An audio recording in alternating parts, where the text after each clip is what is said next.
Graça e paz, amados. Continuando a nossa matéria de paracletologia, nós tivemos 3 aulas até agora, essa é a quarta e a última, para encerrar a matéria. E nós vimos os nomes do Espírito Santo, os símbolos do Espírito Santo, falamos da obra do Espírito Santo, falamos o Espírito Santo no Velho Testamento e o Espírito Santo no Novo Testamento. E eu quero encerrar falando de dons espirituais, um assunto extremamente importante. Para alguns, como eu falei nas aulas passadas, acreditam que os dons cessaram. Eles são os cessacionistas. E, para nós, os dons, eles continuam. Nós somos continuistas. Eu sou um continuista. Eu creio nos dons do Espírito Santo, na atuação do Espírito Santo nos dias de hoje. Não há um texto na Bíblia que afirme que os dons cessaram. Você pode procurar em toda a Bíblia e você não vai encontrar nenhum texto que afirme que os dons cessaram. Então, a ausência de evidências não é evidência de ausência, certo? Eu vou repetir de novo. A ausência de evidências não é evidência de ausência, certo? Quero começar com um texto de Atos 2:39, que diz assim: porque a promessa vos diz respeito para vós, olha só, para quem tem direito, para quem é a promessa, para quem é herdeiro dessa bênção.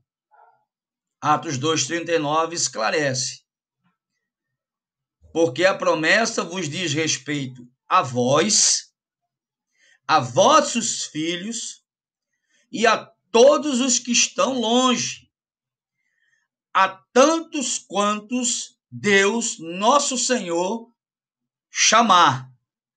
Então a promessa não é para alguns. A promessa é para todos. Como eu falei nas aulas anteriores, a promessa lá de Joel, capítulo 2, que se cumpriu em Atos, capítulo 2, ela não é para alguns.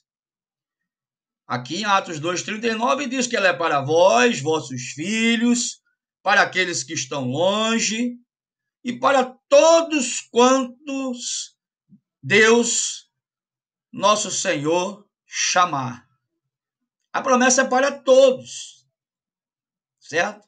Não é para alguns, não é privilégio de alguns. O Senhor derramou do seu Espírito sobre todos que estavam reunidos naquele cenáculo, né? Ali em oração, esperando a promessa do Senhor Jesus, que enviaria o outro Consolador. Mas a promessa se refere também à igreja do Senhor. A vontade dele é que todos sejam salvos, que todos sejam parecidos com Jesus e que todos sejam cheios do Espírito Santo. Porque é impossível viver uma vida cristã, é impossível viver uma vida de santidade, é impossível dar testemunho de Cristo sem a presença do Espírito Santo nas nossas vidas. A partir de agora, eu quero falar sobre dons espirituais, certo? Existem algumas relações na palavra dos dons espirituais. eu vou falar aqui de 23 dons espirituais. O primeiro texto que eu quero ler para vocês, ele é bem explicativo. 1 Coríntios 7, 7. Porque queria que todos os homens fossem como eu mesmo. Mas cada um tem de Deus o seu próprio dom. Um de uma maneira, outro de outra.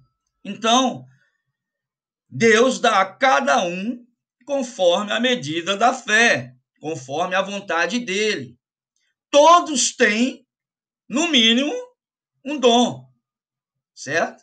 Com certeza você deve ter mais de um, mas no mínimo Deus distribuiu dons aos seus filhos, a nós, e cada um de nós tem um ou mais dons, certo? Paulo está dizendo aqui que ele gostaria que todos os homens fossem como ele. Ele tinha vários dons. Mas aí ele conclui dizendo, mas cada um tem de Deus o seu próprio dom. Então, não necessariamente o seu dom será igual ao meu, o meu igual ao seu e vice-versa, e assim por diante, tá? Cada um tem o seu próprio dom. 1 Coríntios, capítulo 12, do verso 1 ao 11, Paulo está falando que nós não podemos ser ignorantes acerca dos dons espirituais. Porque muitas vezes nós pecamos, nós erramos por desconhecer as Escrituras e o poder de Deus, tá? Então, 1 Coríntios, capítulo 12, verso de 1 a 11, diz assim: acerca dos dons espirituais, não quero, irmãos, que sejais ignorantes. Vós bem sabeis que eres gentios, levado aos ídolos mudos, conforme eres guiados, né? Nós servimos a ídolos, a deuses, entre aspas, né? E nós éramos guiados por ele. Mas agora, ele está dizendo, Paulo, eu não quero que vocês sejam ignorantes. Eu quero que vocês tenham o conhecimento. E mais do que o conhecimento, eu quero que vocês tenham a experiência, que vocês vivam essa verdade. Aí ele continua. Portanto, vos quero fazer compreender que ninguém fala pelo Espírito de Deus e diz que ninguém que fala pelo Espírito de Deus diz Jesus é anátema.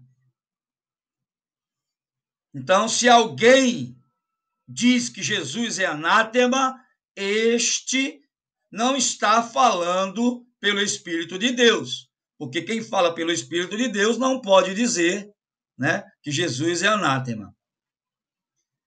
Continuando. E ninguém pode dizer que Jesus é o Senhor se não for pelo Espírito Santo.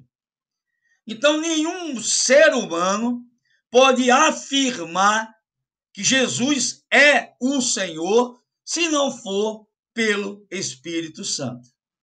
Então, para que essa pessoa afirme que Jesus é o Senhor, ela o faz através do Espírito Santo na vida, agindo na vida dela, quer seja na salvação ou posterior à salvação. Ele continua, ora, há diversidade de dons, mas o Espírito é o mesmo. Nós vamos falar de 23 dons aqui. É evidente que eu não vou poder deter muitos detalhes sobre 23 dons, porque nós iríamos levar aqui, certo? Alguns meses. Mas eu vou falar de forma bem objetiva, bem prática, certo? E sucinta acerca de cada um deles. Mas temos que entender que, embora havendo a diversidade de dons, certo? Havendo diversidade de dons, o Espírito é o mesmo, é o Espírito Santo, a origem é a mesma. Há diversidade de ministérios, mas o Senhor é o mesmo. Nós sabemos que existem 5 dons de ministérios, certo? Nós vamos falar deles. E há diversidade de operações, mas é o mesmo Deus que opera tudo em todos. O que ele está dizendo aqui é que a fonte sempre será Deus. Há diversidade de dons, mas o Espírito é o mesmo. Há diversidade de ministério, mas o Senhor é o mesmo.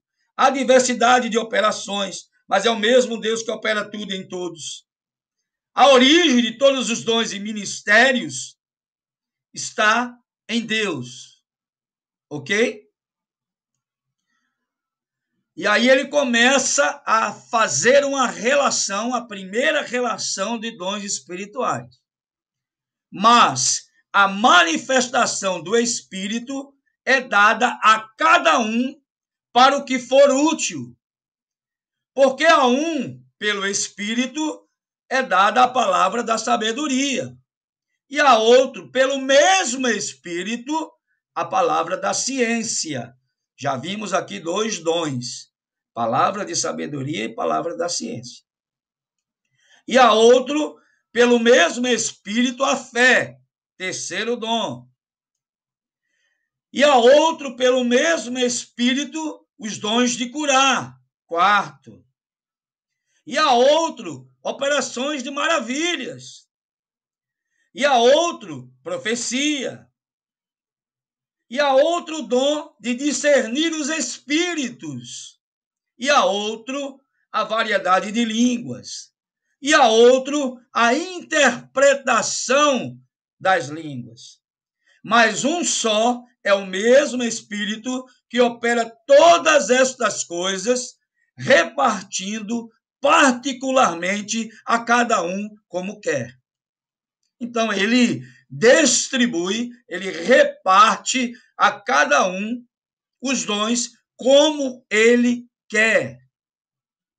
Não é como nós queremos. Nós somos, sim, orientados a orar e a buscar os melhores dons. Nós somos orientados a orar para interpretar as línguas. Mas é o Espírito que reparte, que distribui, que doa, que presenteia a todos nós com os dons espirituais conforme a vontade dele. Não é conforme a minha vontade e o meu querer. Um outro texto que vem complementando essa relação de dons está em 1 Coríntios 12, 29 ao 30, que diz assim. Aqui ele vai falar, certo? De mais alguns dons. Ele até repete alguns, mas ele acrescenta outros. E a uns pôs Deus na igreja, primeiramente apóstolos. Aqui ele começa a falar dos dons de ministério, que são 5, tá? E a uns pôs Deus na igreja, primeiramente apóstolos, em segundo lugar, profetas, em terceiro lugar, doutores, depois, milagres, depois, dons de curar. E ele continua, socorros, governos, variedade de línguas. E aí ele faz uma questão, faz uma pergunta aqui. Porventura são todos apóstolos? São todos profetas? São todos doutores? São todos operadores de milagres? Não. O único que tinha todos os dons de ministério e todos os dons do Espírito Santo foi Jesus. Depois dele, né, você pode até ter 2 dons de ministério, mas 5 dons de ministério só Jesus teve. Certo? Então, continuando aqui. Tem todos os dons de curar, o dom de curar? Falam todos diversas línguas? Interpretam todos? Óbvio que não. Certo? Porque uns foram chamados para pastores, para apóstolos, profetas, mestres, doutores. Uns têm um dom de socorro, outros dons de curar. Um tem dons de língua, outros interpretam, outros têm profecia. É por isso que somos chamados de quê? Comparados ao corpo humano. Nós somos o corpo de Cristo. E cada corpo, o corpo ele é feito de membros. Cada membro tem sua função. E não há uma função mais importante do que outra. Todos os membros do corpo têm sua função e são importantes para o corpo. O cabeça é Cristo. E o corpo somos nós, sua igreja. Cada um com seus dons, servindo a igreja.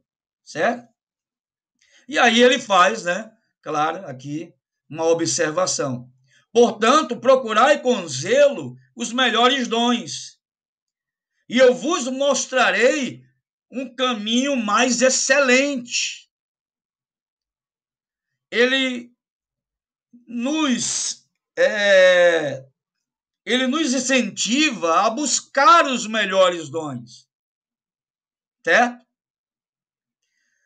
E também ele diz que buscando esses dons, nós vamos experimentar, nós vamos andar por um caminho mais excelente, um caminho de intimidade, de comunhão e de experiências com Deus. Amém?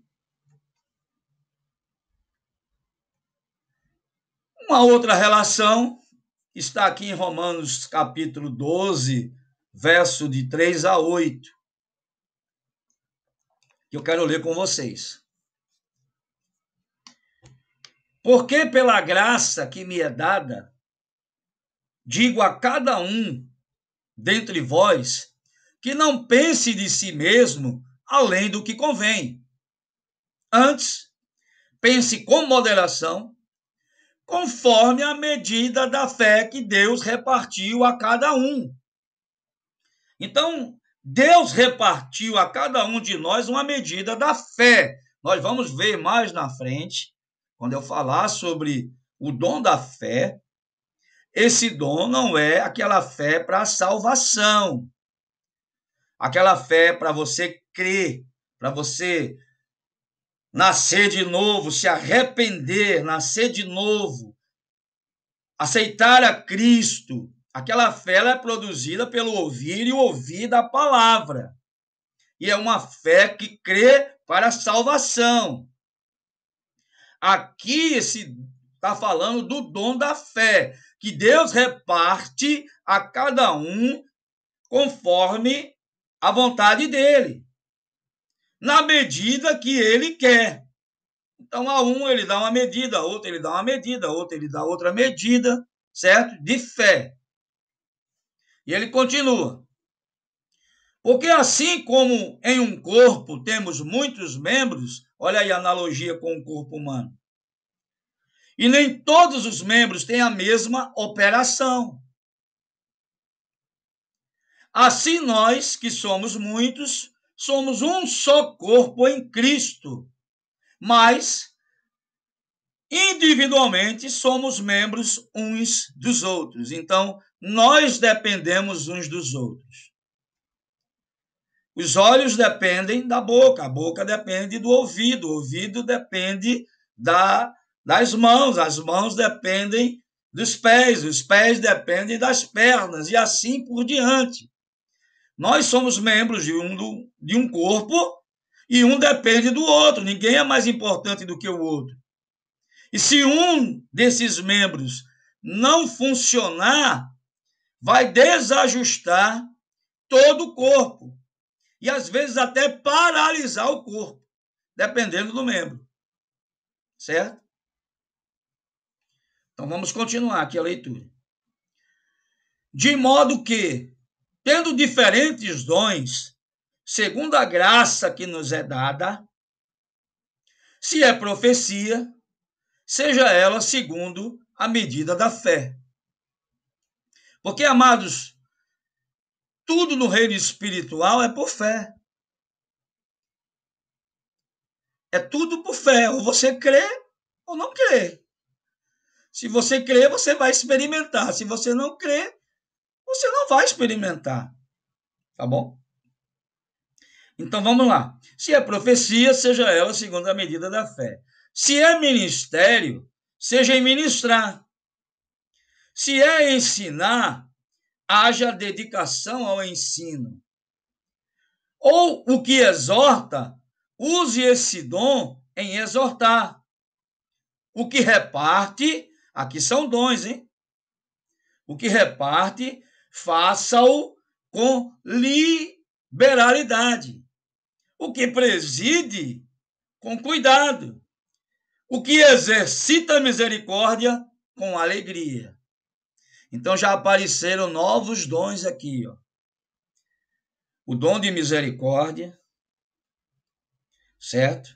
O dom de exortar, o dom de presidir, o dom de ensinar, certo? O dom de profetizar. Já apareceram novos dons que não estavam nas relações anteriores, certo? Vamos continuar.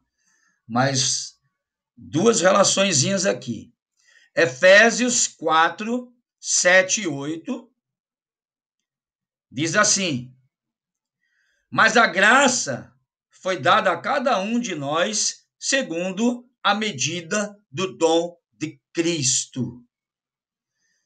Ele repete aqui várias vezes essa frase, que o dom, a fé, a graça é dada a cada um medido segundo a medida do dom de Cristo, segundo a vontade do Senhor, certo? Por isso diz, subindo ao alto, levou cativo o cativeiro e deu dons aos homens. Esse texto aqui afirma que quando Jesus foi assunto aos céus, certo? Ele nos deu dons, capacidades sobrenaturais, habilidades para sermos suas testemunhas, para exercermos o ministério, para desenvolvermos o dom que ele nos deu, para que a igreja, o corpo de Cristo, seja abençoado. Amém? E Efésios 4, 11 e 12 é uma confirmação do que eu estou falando, né? Um reforço, uma ratificação, que diz assim, Efésios 4, 11 e 12. E ele mesmo deu uns para apóstolos, outros para profetas, outros para evangelistas, outros para pastores e outros para doutores, querendo o aperfeiçoamento dos santos para a obra do ministério, para a edificação do corpo de Cristo. Então está aqui explícito qual o objetivo, qual o propósito dos dons. Os dons não é para que você seja, eu sou o crente mais ungido, mais santo, mais poderoso da minha igreja, porque eu profetizo, porque eu falo em línguas, interpreto, porque eu curo. Você não é nada, meu irmão. Você não é nada, nós não somos nada. Mas o propósito, qual é o propósito do dom? É para você ser eleito crente mais ungido da sua igreja? Não. O propósito do dom está aqui, ó. Ele vem para o aperfeiçoamento dos santos. Porque através do ministério do ensino do mestre, você vai aprender a palavra.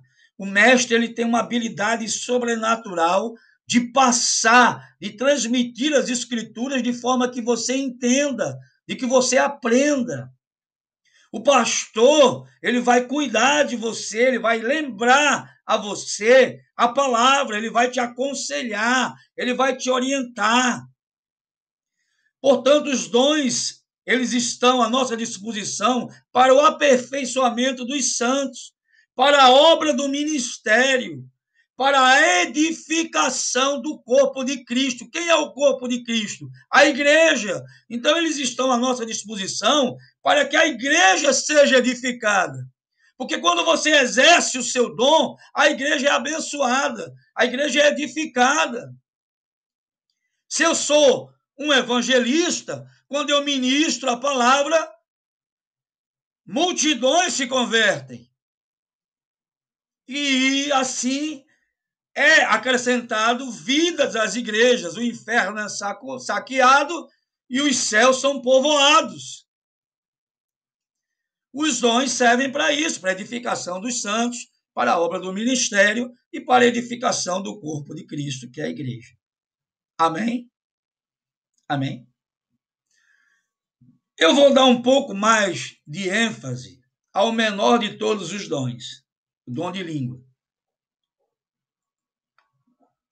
Os dons de línguas, porque há mais controvérsias, mais questões, né, sobre o dom de línguas. Então, eu vou dar um pouquinho mais de ênfase ao menor, mas por conta dessa questão, tá?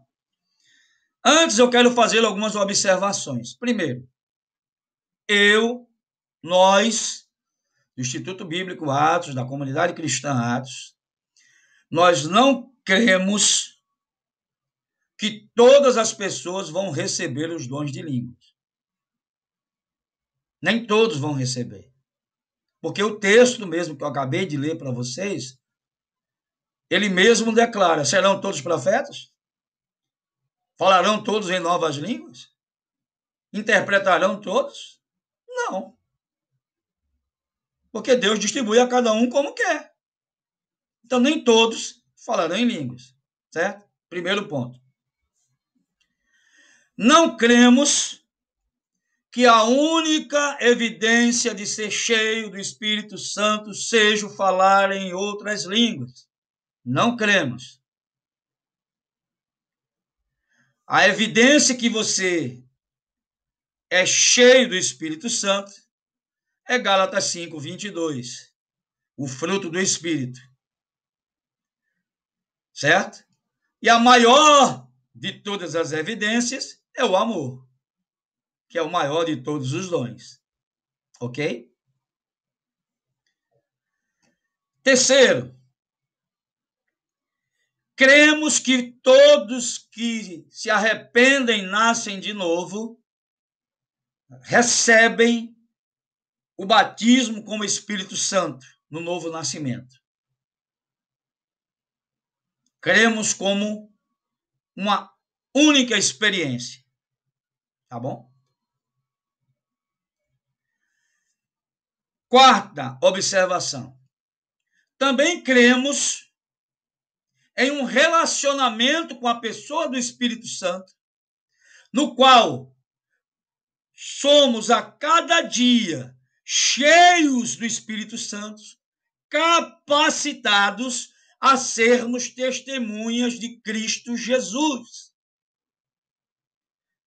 Não é que nós cremos em duas experiências. Não. Cremos que você, quando se arrepende e nasce de novo, é cheio do Espírito Santo. Mas nós cremos que o relacionamento pessoal, através da sua busca por Deus, da oração, da meditação na palavra, do jejum, da comunhão com os irmãos, no momento que você está salmodiando, cantando hinos de louvores, de adoração, exaltação, ações de graças, enfim, você está se enchendo, você está se relacionando com o Espírito Santo e, ao mesmo tempo, você está se enchendo cada vez mais dele. É como Jesus falou: quem crê em mim, rios de água viva fluirão do seu interior. Você vai sendo cheio, cheio, cheio, ao ponto que você vai transbordar.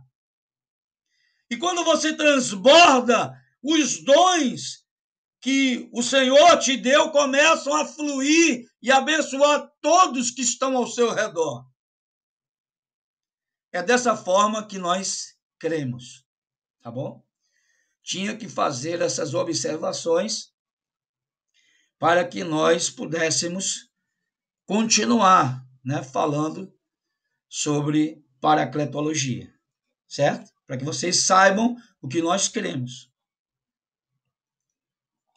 Nós mostramos aqui as diversas linhas e correntes teológicas, falamos dos cessacionistas e falamos dos continuistas.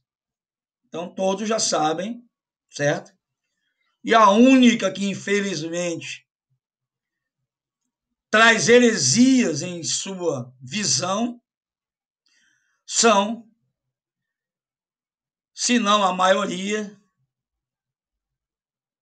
mas são as igrejas neopentecostais, que introduzem o sincretismo religioso e inventam e acrescentam tantas coisas à palavra, à salvação, à obra da cruz, e, infelizmente, enganam a muitos. Vamos continuar.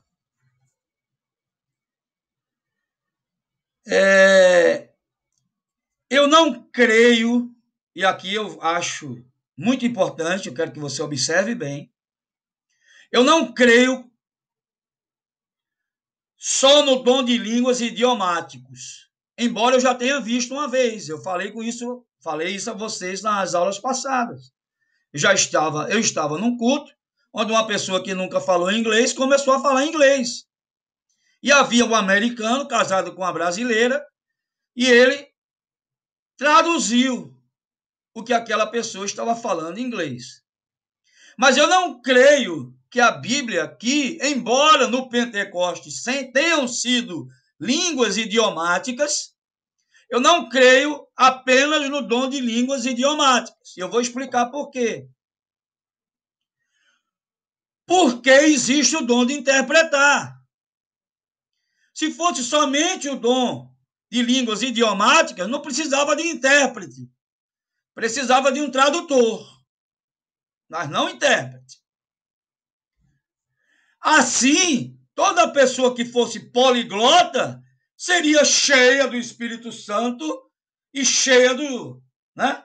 E teria os dons de línguas. Uma pessoa que fala inglês, português, francês, alemão, mandarim, espanhol, seria uma pessoa cheia do Espírito Santo e seria uma pessoa que teria os dons de línguas. E não é assim. Não é isso que a Bíblia fala. Tá? Existe outro tipo de língua estranha. Olha só o que diz aqui 1 Coríntios, capítulo 14, versos de 1 a 5. Preste bem atenção. Segui o amor e procurai com zelo os dons espirituais, mas principalmente o de profetizar. Porque o que fala em língua desconhecida não fala aos homens, senão a Deus. Então, olha o que a palavra está dizendo. A palavra está dizendo que aquele que fala em língua desconhecida, ou em língua estranha, ou em língua de anjos, não fala aos homens, senão a Deus, porque ninguém o entende. Porque ninguém o entende, e em espírito fala mistérios. Então, aquele que fala em línguas estranhas está falando com Deus, não com homens. O que ele fala, ninguém entende, somente Deus. E em espírito, ele está falando em mistérios. Porque só Deus entende, por isso que é um mistério. A não ser que haja um intérprete, tá? Continuando o texto. Mas o que profetiza fala aos homens para a edificação, exortação e consolação. Paulo aqui ele está dizendo que ele prefere que a pessoa profetize do que ela fale em línguas estranhas. Porque se ele profetizar, as pessoas vão entender, certo? É isso que Paulo está falando aqui. Ele está dizendo que prefere que você profetize do que fale em línguas estranhas. Porque aquele que profetiza, ele será entendido por todos. E haverá edificação, exortação e consolação.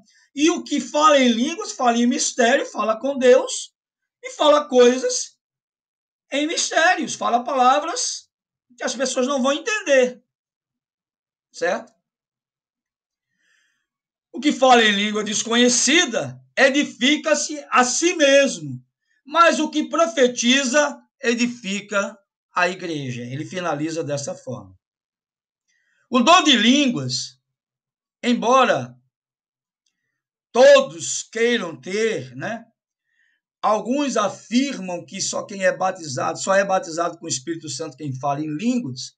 Eu já falei que nós não cremos dessa forma. É o menor de todos os dons. Por quê? Porque edifica a você mesmo.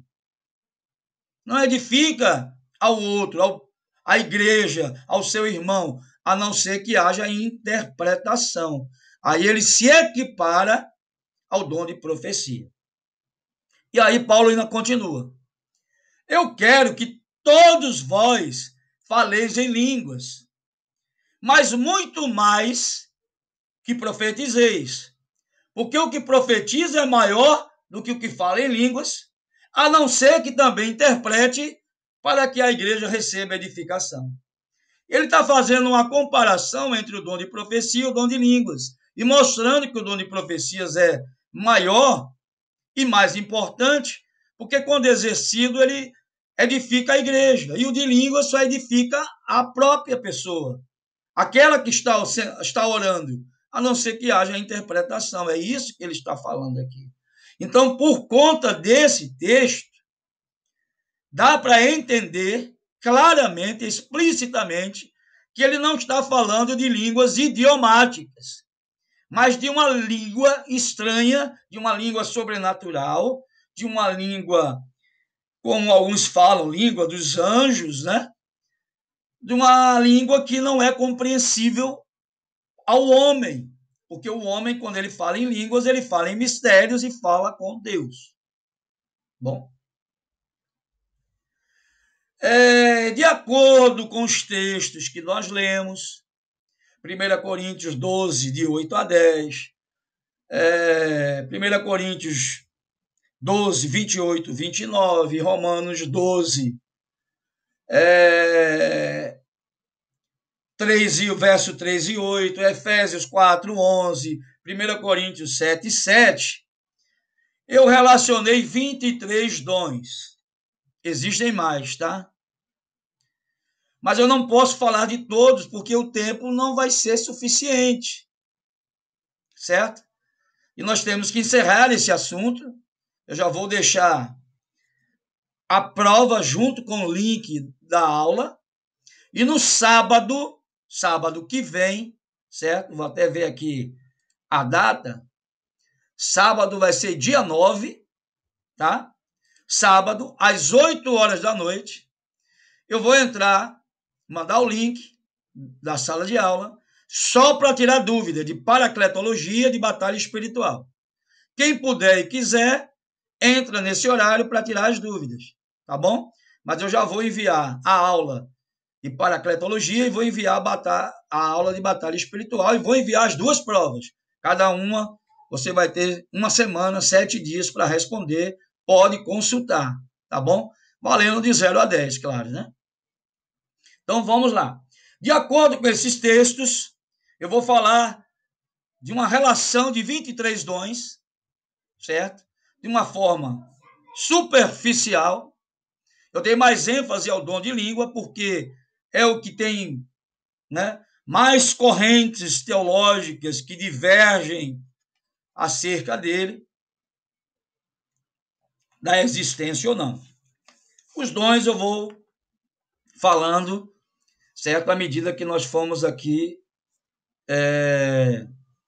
dando continuidade à aula. Um dos dons que foi falado, mencionado, eu vou falar por ordem alfabética, tá? Foi o dom de administração. Então, existem pessoas que têm a capacidade de organizar várias tarefas e grupos de pessoas para realizar essas tarefas. Por exemplo, o pastor de uma igreja, de uma denominação, ele pode ter o dom de administração, mas ele pode não ter. E Deus levanta uma outra pessoa, um outro irmão, ou um outro pastor auxiliar para administrar a igreja. Então, ele cuida da parte espiritual, certo? Da igreja, das vidas, do aconselhamento, do pastoreamento, e essa outra pessoa ou outro pastor administra a igreja. Então, não necessariamente o pastor precisa ter o dom de administração. Alguns têm, outros não têm. Geralmente, todo pastor é um mestre, mas não é uma regra. Geralmente, todo pastor tem o dom de ministério. Além do dom de ministério de pastor, ele tem um dom de ministério de mestre. Geralmente. Pode acontecer do pastor ter o dom de ministério de evangelista. E Deus levanta outros pastores, outros irmãos, com dom de ensino, de mestre, para juntos se completarem. E assim a igreja crescer sadiamente, porque a igreja precisa de todos os dons em funcionamento para que ela cresça de forma sadia. Se ela só tiver evangelismo, ela vai inchar, mas não vai haver amadurecimento, não vai haver ensino da palavra, não vai haver crescimento espiritual, conhecimento das Escrituras. Se ela só tiver ensino, não tiver o evangelista, ela vai ser uma igreja com poucos membros sadios, maduros, conhecedores das Escrituras, mas aquela igreja que não cresce, porque está faltando ali o ministério do evangelista. O pastor pode ser pastor, mestre evangelista? Pode. Mas ele pode ser só pastor. E Deus levantar outros pastores, outros irmãos, com esses dons, para juntos exercerem seus dons e ministérios, para que a igreja cresça de forma sadia e harmônica. Amém? Então, o dom de administração, o pastor pode ter, ou Deus pode levantar uma outra pessoa com esse dom para auxiliar e administrar a igreja e levantar um grupo de pessoas para realizar tarefas de administração da igreja. Aí vem várias coisas: relatório financeiro, cadastro de membros, secretaria, certo? Organização das entradas e saídas, organização dos recibos das notas fiscais, prestação de contas à Receita Federal, tudo isso está incluído aqui no dom de administração, certo? O dom ministerial apostólico. Eita, esse aqui também tem um pouco de distorções nos nossos dias. Eu não creio que existam apóstolos nos nossos dias. Nós, do Instituto Bíblico Atos, nós da comunidade cristã Atos, não cremos no ministério apostólico para os nossos dias. Não cremos, certo? Eu vou explicar por quê. Algumas igrejas afirmam que pastores que iniciam obras que multiplicam igrejas, que plantam igrejas. Esses seriam os apóstolos, certo? Aqueles que são pioneiros, que abrem novas frentes de trabalhos, plantam igrejas, novos ministérios, que dão supervisão e treinamento a pastores, seriam apóstolos. Agora eu vou falar aqui 3 requisitos básicos para o ministério apostólico, e aí nós vamos ver que ninguém nos dias de hoje se encaixa nesses 3 requisitos. Então, chegamos à conclusão que não existem apóstolos nos dias atuais. Primeiro requisito para alguém ser considerado apóstolo: tem que ter visto Jesus. Quando eu falo ver, eu falo ver. Viu ele, andou com ele, aprendeu diretamente com ele, dormiu com ele, acordou com ele, fez refeição com ele, viu ele operando os milagres, viu ele ensinando a palavra. Alguém aqui está enquadrado nesse primeiro quesito? Não, ninguém. Então, só por esse primeiro requisito, eu diria que não existem apóstolos nos dias atuais. Segundo, tem que ter aprendido diretamente com Jesus. Jesus ensinando ali, tete a tete. Alguém aqui teve esse privilégio? Não. Então, não existem apóstolos nos dias atuais. Terceiro, tem que ser chamado, especificamente chamado por Jesus. Ah, pastor, mas o senhor não foi chamado pelo Senhor Jesus? Fui. Mas não é essa forma de chamada que eu estou falando. É quando Jesus subiu ao monte, orou, desceu, e ali ele chamou e escolheu 12 para serem apóstolos. Eu estou falando dessa chamada, daquela chamada. Alguém aqui estava ali no meio daqueles 12? Fez parte daqueles 12? Não. Então, não existem mais apóstolos nos dias de hoje. Tanto que quando eles foram levantar alguém para o lugar de para o lugar de Judas, eles disseram: vamos escolher quem está conosco desde o princípio, quem estava com Jesus, quem aprendeu dele, diretamente dele, que está entre nós, e escolheram Matias. Aí você vai dizer, mas e o apóstolo Paulo? Bem, o apóstolo Paulo é apóstolo do Senhor, certo? Ele viu Jesus? Viu. Quando ele ia na estrada para Damasco, com cartas para prender os cristãos, Jesus apareceu para ele e falou com ele. Ele viu Jesus. Ele ficou cego do brilho, da glória do Senhor naquele momento veio sobre a vida dele. Ficou cego por alguns dias, até que Ananias impôs as mãos e ele voltou a enxergar.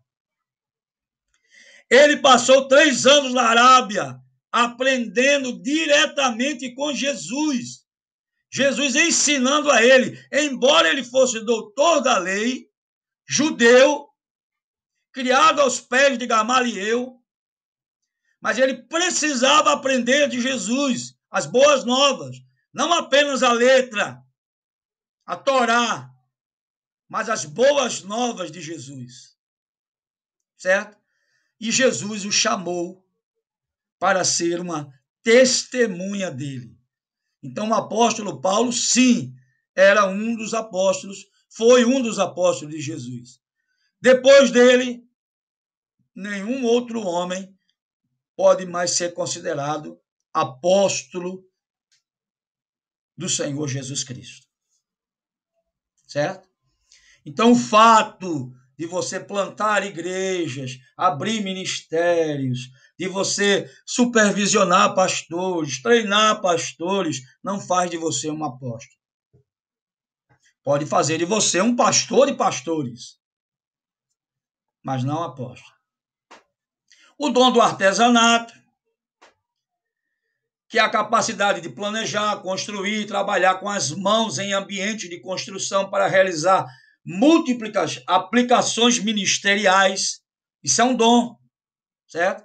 Que a gente encontra lá em Êxodo 30, 22, em Crônicas 34, 9, 13, em Atos 18, 2 e 3. Existe o dom de discernimento de espírito. Esse dom é importantíssimo para todo cristão, mas é importantíssimo para pastores.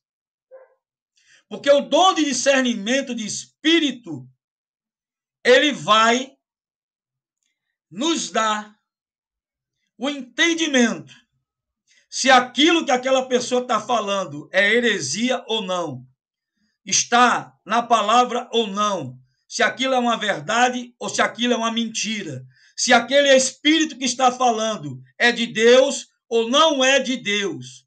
Então, por isso que eu digo que é um dom importante para líderes, o dom de discernimento de espírito. Você entende as motivações e as intenções daquela pessoa que está falando. Você tem esse discernimento, o Espírito Santo te dá esse discernimento. Opa, isso aí não é de Deus não, meu irmão. Isso aí não é Deus que está falando, não. Esse é um dom. E eu digo que é muito importante, principalmente para pastores, líderes. O dom do evangelismo, eu não estou falando do evangelismo, aquele evangelismo que todos nós fomos chamados a fazer. Quando Jesus diz, ide por todo mundo e pregar o evangelho a toda criatura. Essa missão é de todos os cristãos, sendo você evangelista ou não.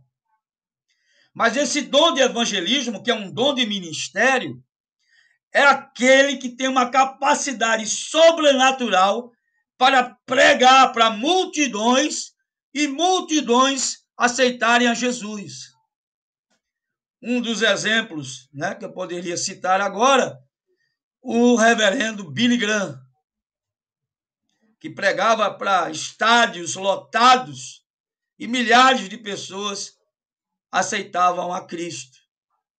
Ele tinha, sim, o dom de evangelismo, o dom de ministério de evangelista, certo? Mas não ter o dom de ministério de evangelista não significa que você não evangelize, tá? Porque a ordem foi dada para todo cristão, ir por todo mundo e pregar o evangelho a toda criatura. Aqui não está falando especificamente do dom de ministério de evangelista, não. Aqui está falando de todo cristão, tá bom? Não vamos nos enganar. O dom da exortação é aquela pessoa que tem uma habilidade, uma capacidade divina de fortalecer, de confortar, de instigar as pessoas a agir através da palavra. Muitas pessoas pensam que exortar é meter o pau, descer a lenha. Não. Exortar é fortalecer, confortar, animar, levantar. Então, o dom de exortação é aquela pessoa que tem essa habilidade sobrenatural de fortalecer as pessoas, de animar, de confortar, de instigar, de fazer as pessoas agirem de acordo com a palavra, obedecendo a palavra, observando a palavra. Eu vou mandar essa nota de aula para vocês também, tá? O dom da fé, como eu falei no início, não é aquela fé para a salvação. Aqui é um dom, certo? E essa fé, que é um dom, ela vem sobre nossas vidas para que você acredite em resultados sobrenaturais, em coisas extraordinárias. Por exemplo, uma vez eu fui chamado para orar por uma pessoa que estava com AIDS em fase terminal. Chegando lá, eu olhei para ele e vi só pele e osso. E na minha mente, na hora, veio uma mensagem, uma palavra, uma frase dizendo não tem mais jeito.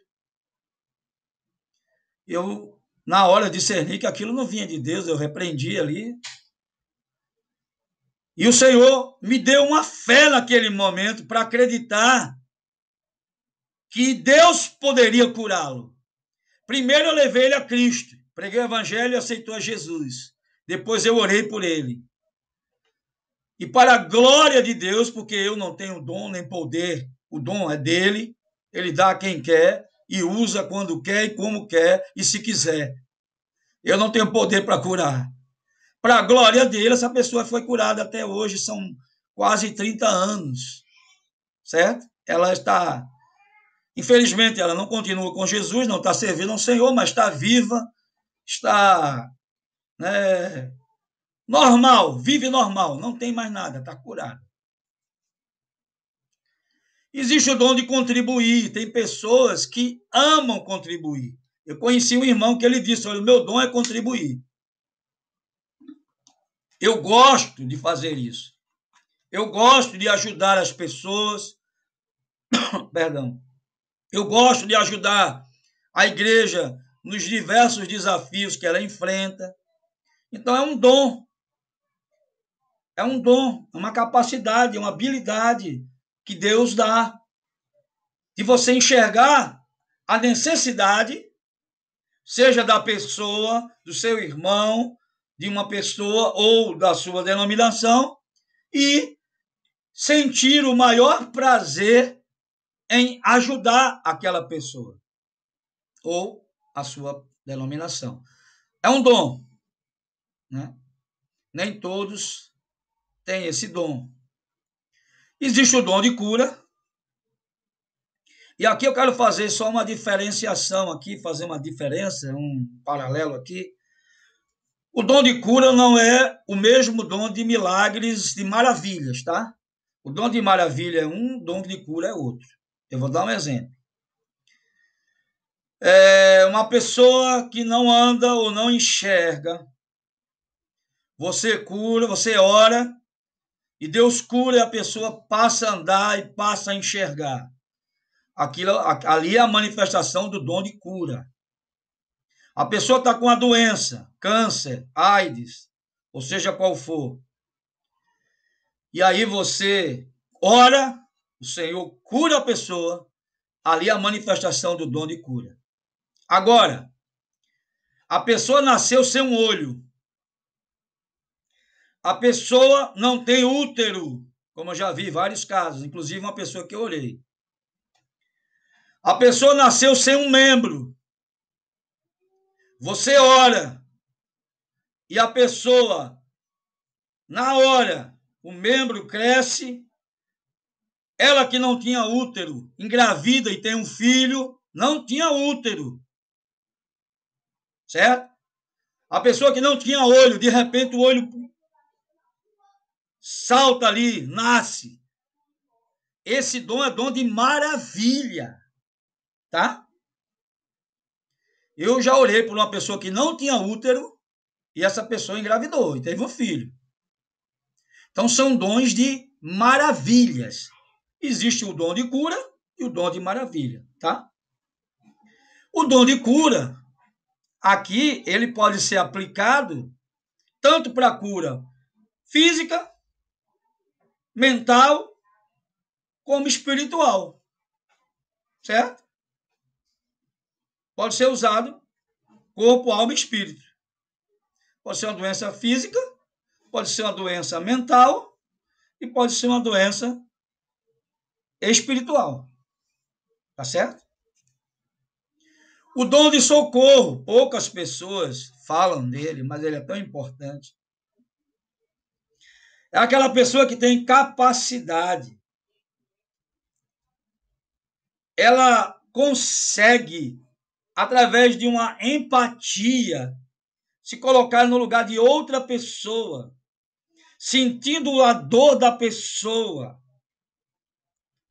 E ela vai em socorro dessa pessoa e auxilia ela na sua necessidade, antes que outras pessoas façam. Ela não espera por ninguém, ela não pede, pastor, tal pessoa está precisando de de ajuda, de um socorro, não.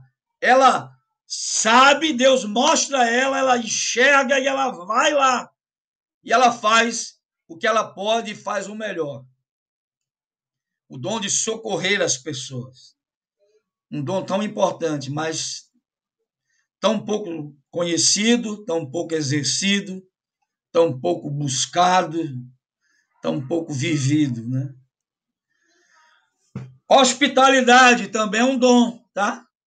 Receber bem as pessoas na sua casa é um dom.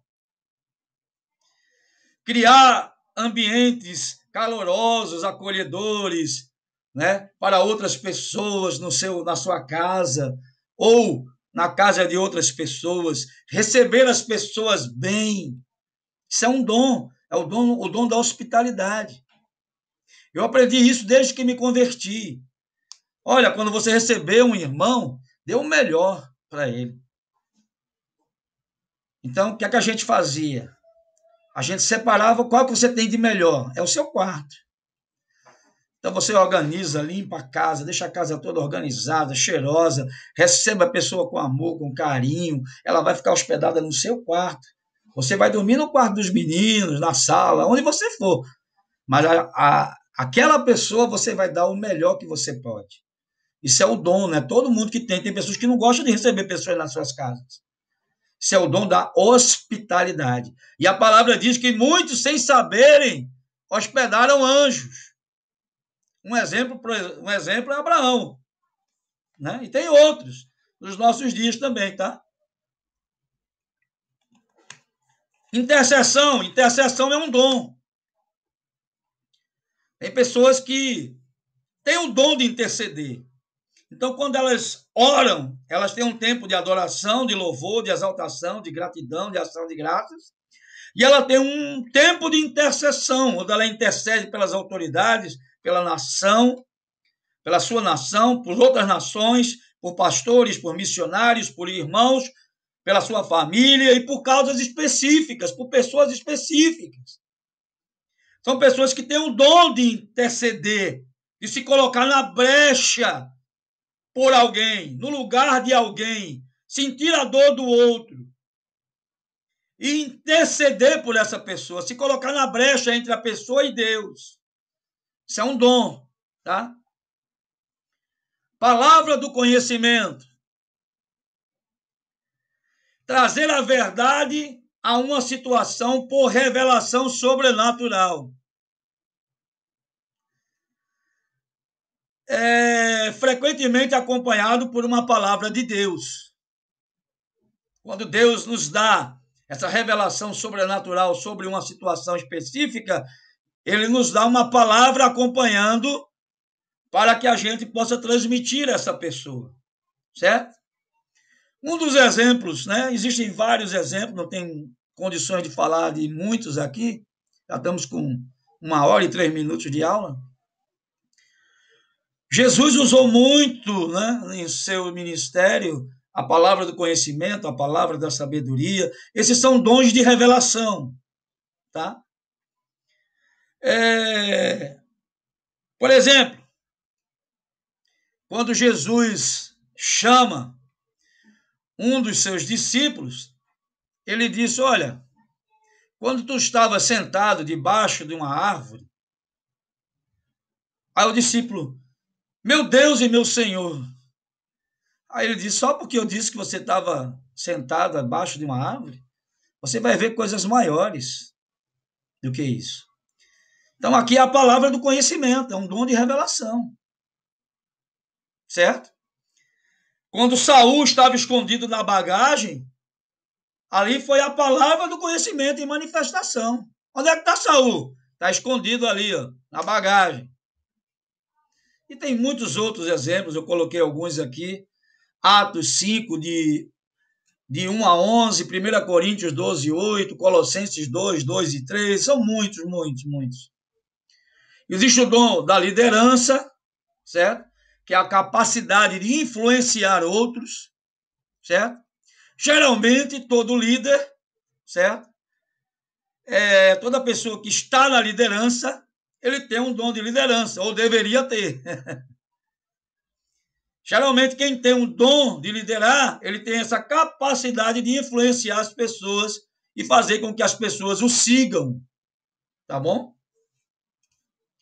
O dom de misericórdia, que é a capacidade de sentir empatia e de cuidar daqueles que estão sofrendo de alguma forma. Eu me lembrei agora de uma irmã que no projeto Atos 2 ela nos ajuda dando sopa para que a gente possa distribuir com os moradores de rua. O pai dela, quando vivo, sabe o que ele fazia? Ele ia para a restauração, para o hospital aqui público, em Recife, e as pessoas que vinham do interior, que não tinham onde dormir, ele levava para a casa dele, ele tinha um quarto separado para essas pessoas dormirem, ele dava refeição, ele dava abrigo para essas pessoas. Ele tinha prazer em fazer isso.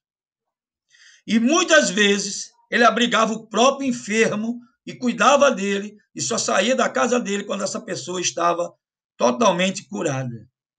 Isso é o dom da misericórdia. Esse deveria ser um dom que todos nós deveríamos buscar. Já falei para vocês do dom de maravilha, que é a capacidade divina de alterar os resultados naturais da vida de um modo sobrenatural através da oração, fé e orientação divina. Ele mexe com as leis da natureza. Ele vai além do normal, além do natural, certo? Tem um autor que vocês poderiam procurar e ler o livro dele e da esposa dele, T.L. Osborne, e você vai ver as cruzadas dele aí no mundo afora e os milagres que Deus fez através da vida deles. Todos relatados com fotos, certo? Que são dons de operar milagres. Eu me lembro que aqui é uma manifestação do dom de cura com a palavra de conhecimento. Eu estava fazendo a campanha em uma igreja, uma campanha sobre fé. Já tem tem uns 20 anos, 15 anos, nem sei mais o tempo.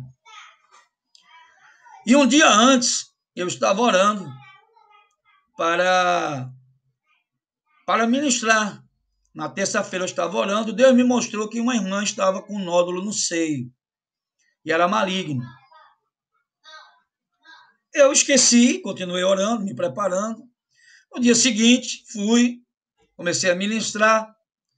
No final da oração, no final da ministração, já quando eu ia orar, o Senhor me lembrou.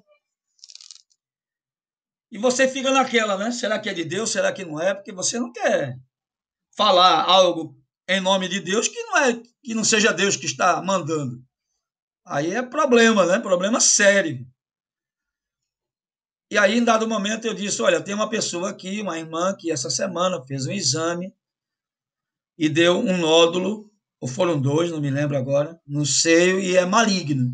Eu quero que essa irmã venha aqui à frente. Deus vai te curar. Uma irmã se levantou e veio à frente. E eu pedi para minha esposa e a esposa do outro pastor orar por ela. Quando é na próxima quarta-feira, que eu estou ministrando de novo, antes de ministrar, ela chega para mim com 2 exames. O primeiro mostrava que tinha 2 nódulos e era maligno. E o segundo, que ela fez posterior àquele dia que nós oramos, aquela quarta-feira, dizendo que não tinha mais nada, absolutamente nada. Aí é uma manifestação da palavra de sabedoria, palavra de conhecimento, porque eu fui revelado da situação, e a manifestação do dom de cura. Observação, eu nem toquei nela. Quem orou e tocou as mãos, impôs as mãos nela e orou, foram minha esposa e a outra pastora, a esposa do outro pastor. Tá bom? Quem curou foi Deus. O dom do pastorear, né? É um dom de ministério. A pessoa tem que ter dom, tem que ter a chamada mesmo, tem que ser chamado por isso, para esse ministério, porque senão vai ser um mercenário. Tá? Tem que amar vidas, pessoas e não coisas. Tem que valorizar pessoas. e não coisas, tá bom? Se você for ver os apóstolos, nenhum deles tinha nenhum tipo de riqueza, nem recebia nenhum tipo de salário.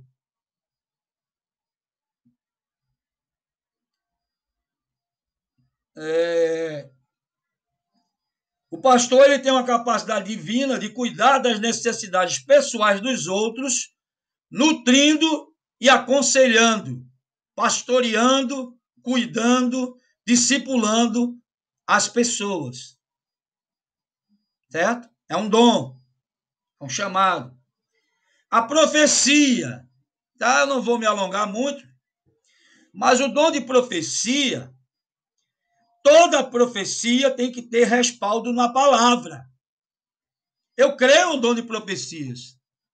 Já recebi muitas e se cumpriram. Certo? Quando eu fui transferido para Tefé, eu nem sabia que seria transferido. Um irmão, ali 1 mês ou 2 meses antes, chega para mim e disse para mim que eu iria para um lugar. Quando eu fui para Rio Branco também, eu estava num culto de oração, uma pessoa que nem me conhecia falou que eu ia viajar, ia para um lugar distante, passar um tempo, ia fazer uma obra lá, e depois eu fui transferido para Rio Branco. Eu creio na profecia. Mas toda profecia tem que ter respaldo bíblico. Se alguém chegar para você e disser, olha, você não é para estar casado com essa mulher, é para casar comigo, ou com tal pessoa. Qual o respaldo bíblico que tem essa profecia? Nenhum. Isso é do inferno. Isso é profetada. Então, a profecia tem que ter respaldo na palavra. Se ela não tiver base bíblica, descarte essa profecia. Tá? Primeiro eu conheço o profeta, a vida do profeta. Se ele é um homem ou uma mulher de Deus, que busca viver em santidade, que é uma pessoa de oração, que tem testemunho. Então, o dom da profecia é a capacidade de comunicar a verdade e o coração de Deus de uma forma que chama as pessoas para um relacionamento correto com Deus. Tem que estar amparado na palavra. Tá bom? O dom da profecia é você revelar o coração de Deus para a pessoa. O que Deus está sentindo, por exemplo. Mas Deus jamais vai falar algo que venha de encontro à sua palavra. Jamais. Jamais.